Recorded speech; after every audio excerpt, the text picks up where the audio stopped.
Battle of Berlin is the most savage human war in World War II. The Europe gigantuous class of Nazi forces and the Soviet Union and the other allies weren't involved. Well, that's what you have been led to believe. The British and Canadian have largely held up in the Push River of Elba, Germany. The per arguments of the Allied leaders closing the US forces with Berlin have the sovereign of 80 miles of West German capital. The US and Soviet forces met in Elba the 21st of May, 1945, cutting Germany in half. And now, the weeks of Battle of Berlin, the Soviets have reached the city's eastern suburbs. Of the 20th of April, Hitler's 56th last birthday.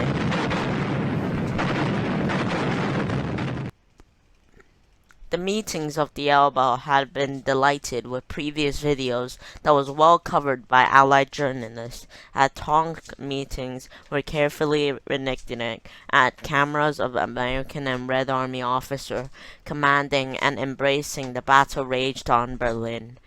But the frustrated Allied journalists who could not cover it. They were meeting at Tonga of the two of them that launched an unauthorized mission to Berlin as an extraditional dashing exercise for two American reporters. The GI protected them for a rush of 80 miles throughout the Soviet territory in Berlin. The city was reported fighting for 3 whole days before Hitler's death. And, incredibly, another party of war conspiration after the German city had surrendered, the witness of the last fighting Berlin during the Soviet die-hard German forces were 2 months before any Allied forces have officially taken residence in the German capital. Both of the war groups and correspondents will be punished, but an authorized missions to Berlin by not the Soviets, but the U.S. High Command correspondence had with Allied troops had since begun to fail, and the used correspondence categories they have either governments and the Departments of Defense who worked on the publications of newspapers, glossiums, and famous delights. Like New York Times, the Daily Maybe or rational newspapers, they have wore military uniforms, and their non-combat status have been marked by a symbol on the patch, give the job title of correspondent. But, in all regards, like regular U.S. officers without a rank and extinguisher, they have carried firearms which could violate their non-combat status.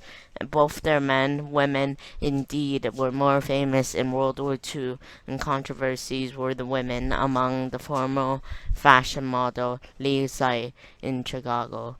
And they have shared the same dangers of the privateers as male reporters, and many of the war male reporters, either sex, were killed.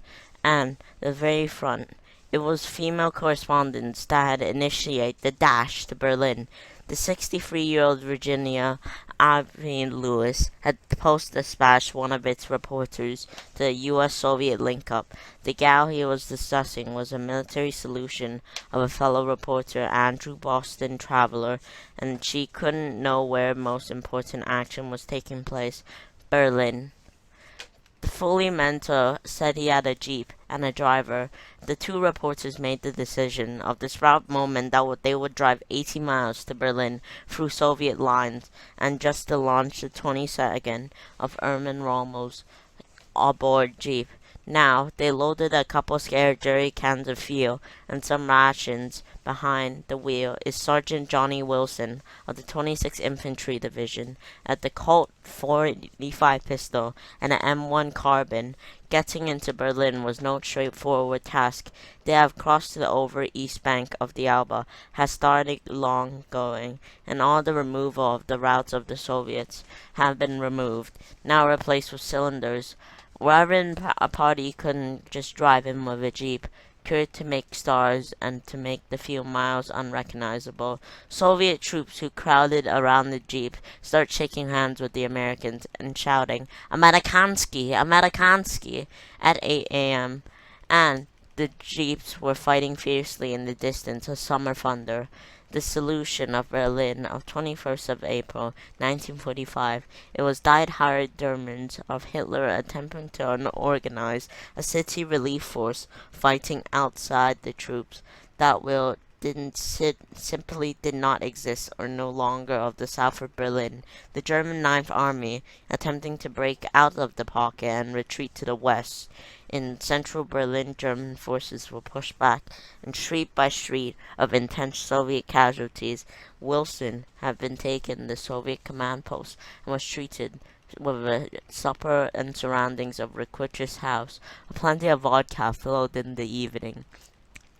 A few blocks away, the correspondent could hear the intense street fighting, house shaking, and nearby Soviet artillery constant fired. The Americans thought the scene was completely unreal. After the dinner, it was dancing time.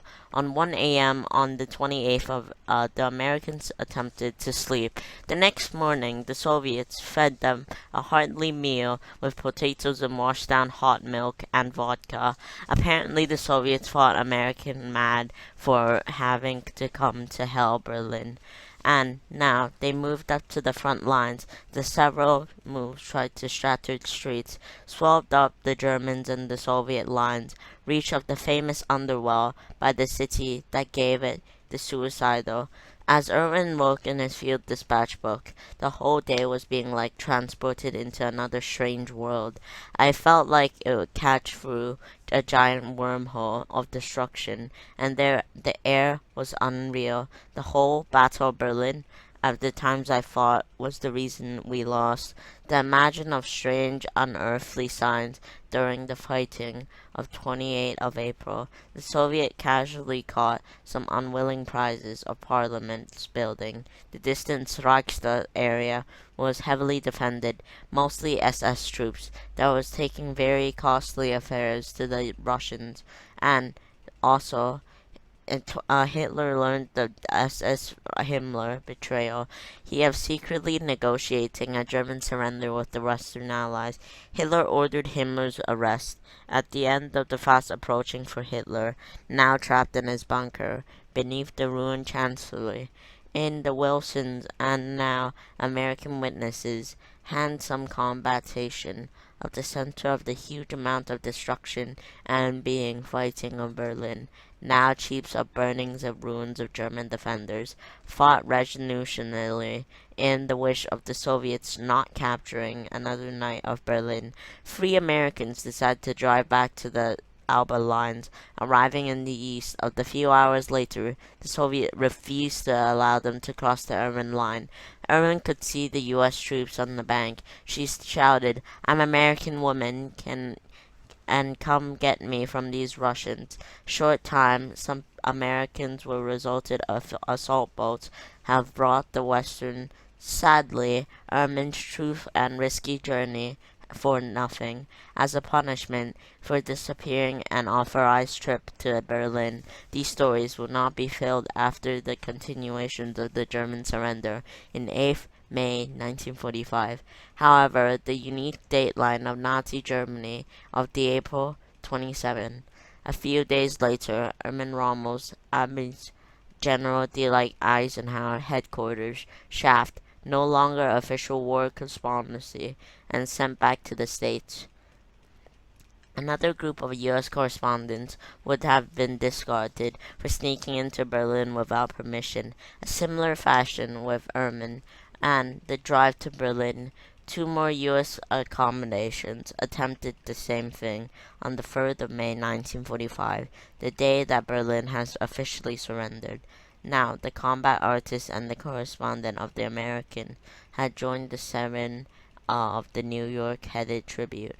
The second jeep that was containing two U.S. autobiographies and the Morris magazine that was wore by U.S. uniform and appreciated the war conspiracy of the markings of the unnamed justice of the report that were stomped by the Soviet checkpoints in the edge of Berlin, a few controversy of the Red Army of the captain that broke on the Jews, and the fast driving of the rain palaces of the airport, the white building and the white list that was covered of German aircraft.